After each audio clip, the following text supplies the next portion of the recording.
उच्चारण स्थान। उच्चारण स्थान में कंठ, तालु, मूर्धा, दंत, ओष्ठ, नासिका, कंठतालु, कंठोष्ठ, दंतोष्ठ। किस कंठ से किसका किसका उच्चारण होता है, तालु से किसका होता है, मुद्रा से किसका होता है, मूर्धा से किसका होता है, दंत से किसका होता है, ये सब कैटेगरी वाइज हम लोग को याद करना पड़ता है। एग्जाम में देगा कि अ का उच्चारण किससे होता है, तो हम लोग को कंठ लिखना है। या फिर उल्टा हो सकता है कि तालु से किन वर्णों का उच्चारण होता है उन्हें बताइए, या निम्नलिखित में से किनका उच्चारण ओष्ठ से होता है, इस तरह का क्वेश्चन आता है। पहले वर्टिकली हम लोग इस चार्ट को याद रखेंगे, कंठ, तालु, मूर्धा, दंत, ओष्ठ, नासिका, कंठ तालु, कंठोष्ठ, दंतोष्ठ। ये याद करने के बाद कुछ इस प्रकार मन में सोचेंगे कि स्वर में क्या होता है, अ से स्टार्टिंग होता है, तो पहला पेयर पहला लाइन में अ आ। नेक्स्ट पेयर क्या होता है, हर्षई दीर्घई। हर्षव दीर्घों में याद रखिएगा 2 स्टेप बाद हर्षव दीर्घों। फिर वापस हम लोग यहाँ जाएंगे अपना फ्लो में। हर्षव दीर्घों के बाद क्या होता है, री, री, फिर री। यहाँ तक आने के बाद नासिका नहीं होगा, ये याद रखिएगा, क्योंकि नासिका से केवल हर एक वर्ग का लास्ट अंत वाला अंतिम वर्ण का ही उच्चारण होगा, नासिका में और कोई नहीं आएगा। नासिका में ब्लैंक्स रहेगा। फिर कंठ तालु में आ जाएगा, है ना। री की बात क्या होता है, ए, ऐ, और कंठ ओष्ठ में हो जाएगा ओ, औ। इसी प्रकार स्वर का उच्चारण हम लोग को याद हो जाएगा। अयोगवा, अयोगवा, इसका उच्चारण कंठ से होता है। इसके आगे हम लोग व्यंजन का देखेंगे। व्यंजन में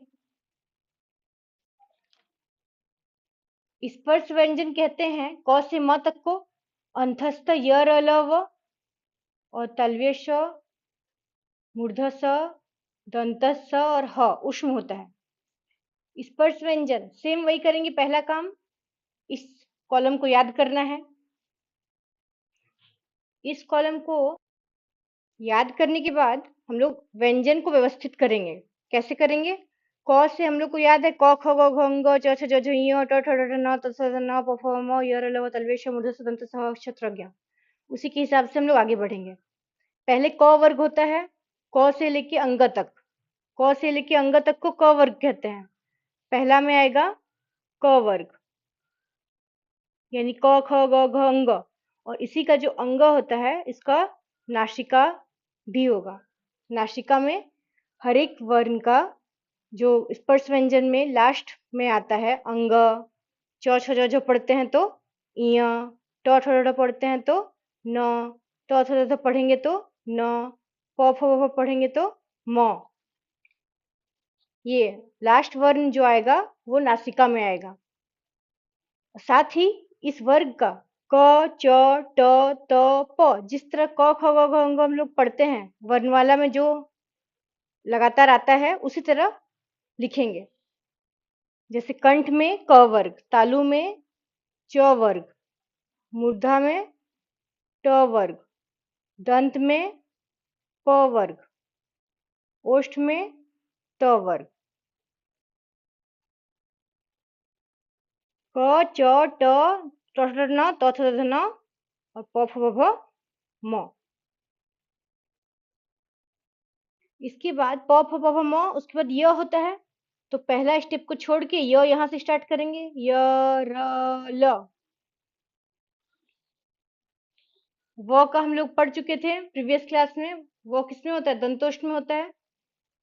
इसके बाद देखिए सब य र ल व, तालव्य, यहाँ य हम लोग सेकंड नंबर से स्टार्ट किए थे, तो यहाँ भी तालव्य श भी सेकंड नंबर से स्टार्ट करेंगे। तालव्य श, मूर्ध स, दंत स, देन ऊपर में जाके ह। इसी प्रकार उच्चारण स्थान हम लोग याद कर लेंगे। यहाँ से य का स्टार्टिंग हुआ है, य र ल व, तालव्य श, मूर्ध श, दंत श और